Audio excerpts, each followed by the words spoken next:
Après avoir fait un top des athlètes masculins au corps saillant et huilé, que je vous invite à regarder si vous ne l'avez pas vu, il est maintenant temps que je vous présente mon top 10 de mes catcheuses préférées de la WWE. Oui, oui, les miennes, pas les tiennes, ni celles de Jean Connard de 76, les miennes. Sachez avant toute chose qu'il a été difficile de trouver 10 femmes que j'aimais réellement. En effet, la fédération écrit ce talent féminin de manière catastrophique. Et en dehors du main event, les femmes sont utilisées dans de courtes rivalités, puis oubliées, ce qui est vraiment dégueulasse pour une compagnie qui se revendique avec quand même beaucoup de forcing comme pionnière de la révolution féminine dans le catch mondial, alors qu'elle a peut-être au final beaucoup d'années de retard.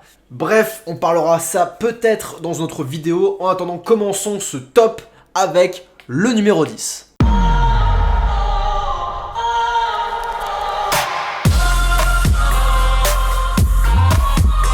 Les Iconics Billie Kay et Peyton Royce sont excellentes dans ce qu'elles font.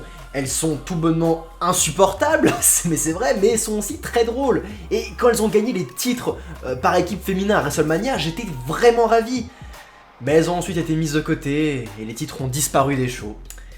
Et c'est vraiment dommage parce qu'elles auraient pu avoir un règne comique très sympa, surtout quand je vois ce que la WWE fait avec le titre 24/7 par exemple. Je sais qu'ils sont capables de proposer de bons segments comiques et ils ont juste abandonné The Iconics comme ça pour donner les titres à cette putain d'Alexa Bliss et Nikki Cross sur un coup de tête et c'est juste dégueulasse. Bref. Numéro 9.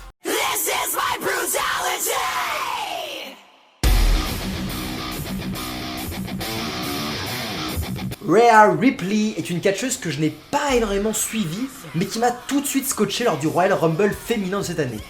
Elle a une présence de dingue, un catch puissant et une musique d'entrée trop vénère, enfin vous l'avez écouté, elle est vraiment bonne cette musique et j'ai juste hâte de la voir débarquer à NXT classique ou bien dans le main roster pour que l'on puisse mieux voir ce dont elle est capable.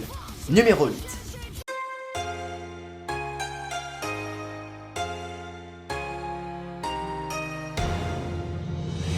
Oya Oya, le pirate Kairi Sane est une catcheuse qui dégage beaucoup de sympathie. Elle a un catch aérien magnifique et sa descente du coude de la 3ème corde est quelque chose de toute beauté.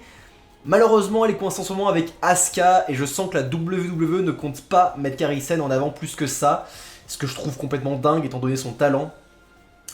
Alors, elle ne peut pas délivrer des promos anglais, peut-être, mais on s'en bat les couilles parce qu'elle a Paige et comme manager et tout ce qu'elle a à faire, c'est botter des culs. Mais bon, on dirait que Vince n'aime pas ses catcheurs japonais. Donc ce ne sera pas de sitôt qu'elle sera mise en avant. Numéro 7.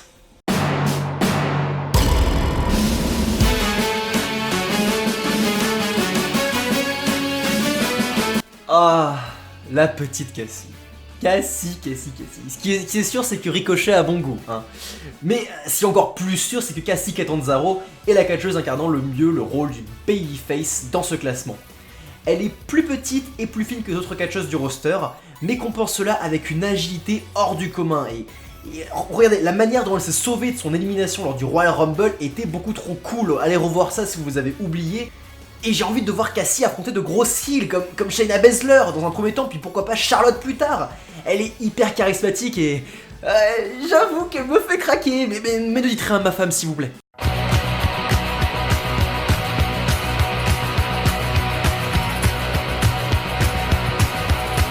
Rowdy Ronda Rousey, la plus grosse salope de la planète, c'est elle qui le dit, c'est pas moi. Ce qui est dingue avec Ronda, c'est qu'elle nous faisait toujours douter lors des build-up de ses rivalités, avec des promos souvent fragiles, voire parfois catastrophiques. Mais une fois dans un match, elle pétait des culs puissance 1000 et nous rappelait pourquoi c'est une femme extrêmement douée. Ronda est sûrement l'une des catcheuses les moins expérimentées du roster et se place pourtant à la 6ème place de ce classement grâce à son intensité et à son storytelling. Et j'ai juste hâte de la voir revenir dans le main roster, prendre sa revanche sur Becky Lynch, mais cette fois-ci dans un 1v1. Numéro 5.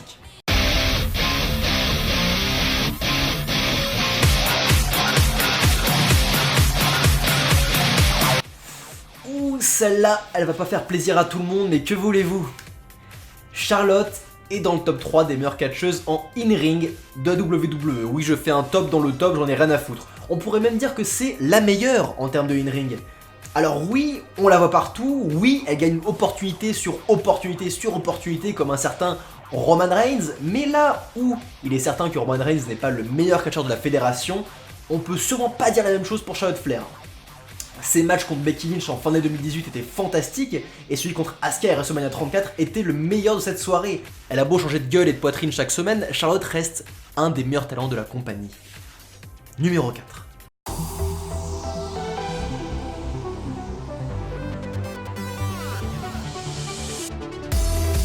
Io Shirai est selon moi la meilleure catcheuse asiatique de la WWE. J'aime beaucoup Kairi Sane et je parlerai d'Asuka dans une autre vidéo, mais Shirai est bien plus douée selon moi. En termes de in-ring déjà, elle est comme Charlotte dans le top 3 des meilleurs athlètes.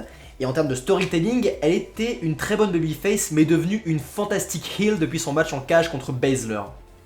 Elle a le look, le talent, un regard qui exprime tout, donc elle n'a pas besoin de parler. Malheureusement, il y a de fortes chances que son passage dans le main roster lui enlève toute sa superbe comme c'était le cas d'Asuka et de Sane.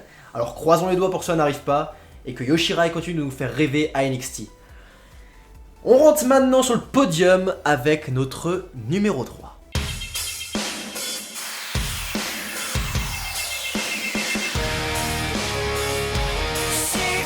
Et voici donc la troisième représentante des meilleures catcheuses in-ring de la fédération qui clôture donc ce top. Dans ce top, Ember Moon. Et je pense que dans toute cette liste, Ember Moon est le plus gros gâchis de la WWE. Elle en a beaucoup souffert, si vous voulez mon avis. Parce que c'est une personne qui a le look, le personnage, la brutalité, l'agilité, un putain de bon finisher, elle ne botche presque jamais, ses promos sont au minimum pas mal, bref. Ember est l'une des meilleures du roster et pourtant elle perd quasiment tous ses matchs clean. Ember c'est un peu la Samoa Joe du roster féminin, mais ça m'emmerde vraiment parce que j'ai énormément d'affection pour elle et j'espère de tout cœur la voir à la AEW si sa situation ne change pas et que son contrat expire. Passons au numéro 2, attendu dans un top des meilleures catcheuses de la fédération.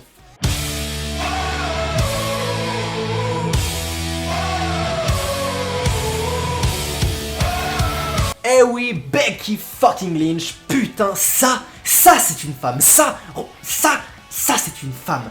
Becky a réussi là où beaucoup ont échoué. Elle a gagné l'opportunité d'être placée dans le main event grâce aux fans, comme un certain Daniel Bryan. La compagnie n'a jamais vraiment misé sur elle auparavant, et elle est maintenant la première femme à avoir remporté les titres féminins principaux lors du main event de WrestleMania. Main event qui aurait pu être bien mieux sans cette construction dégueulasse et sans l'ajout de Charlotte, mais ne revenons pas là-dessus. Becky n'est pas la meilleure dans un ring.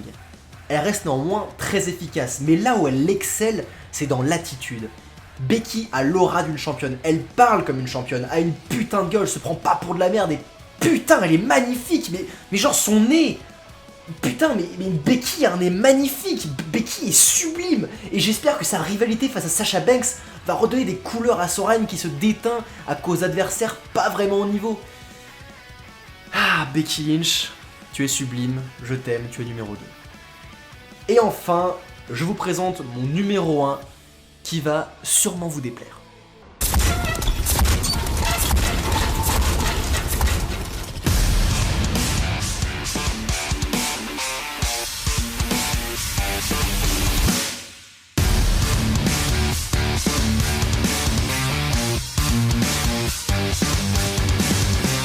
Oh putain, là, on va pas être d'accord.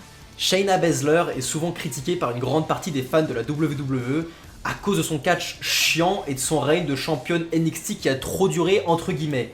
Mais je ne peux pas être d'accord avec ça. Car pour moi, Shayna Baszler est la catcheuse qui maîtrise le mieux son personnage avec Becky Lynch. Baszler, c'est la Brock Lesnar féminine de la WWE. Elle est violente, vicieuse, son catch est en symbiose avec son personnage. Elle passe son temps à faire souffrir ses adversaires en les tordant dans tous les sens.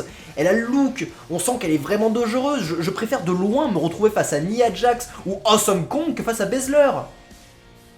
Bon, peut-être pas Awesome Kong, mais je trouve le règne de Baszler très bon, et si personne ne parvient à lui arracher son titre, c'est parce que les catcheuses face à elle ne sont pas au niveau. La seule qui avait le mérite d'enlever définitivement le titre de la taille de Shayna, c'était Io Shirai, mais elle a échoué. Bref, Baszler, j'ai juste hâte de la voir dans le main roster, une fois que son règne de championne NXT sera terminé, car contrairement à un grand nombre de ses collègues, je ne me fais pas vraiment de soucis pour elle quant à sa réussite, car elle a les épaules assez larges pour affronter des femmes comme Charlotte, Becky ou Ronda Rousey qui reste l'un des plus gros dream matchs de la fédération en termes de catch féminin.